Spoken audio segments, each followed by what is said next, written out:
Qalam ko'tarilgan, siyoh qurigan. Ikki asar bitar ikki kiftimda. Biri savobimdan jilmayib turgay, biri gunohimni kuzatar zimdan. Qonimni qaynatdi dunyoviy havas va keyin aynitdi foniylik sasi. Boqiydek tuyulgan umrim bir nafas, olam bir bahoru men oni nasim. Ey lavhul qalamga sohib bo'lgan haq, taqdirim qo'lingda, halovat menga.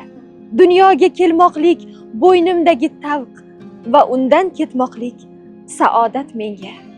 Rohatga kelmadim, qiynovga keldim. Abadga kelmadim, bir ro'ga keldim. Menga firib berma ey makkor yag'mo, toatga keldim. Boz sinovga keldim. Qoshimda sollangan nafs iti botir, boshimni ming bitta g'avg'o o'ragay. Nechun ertam uchun olay xavotir, qalam ko'tarilgan, siyoh qurigan.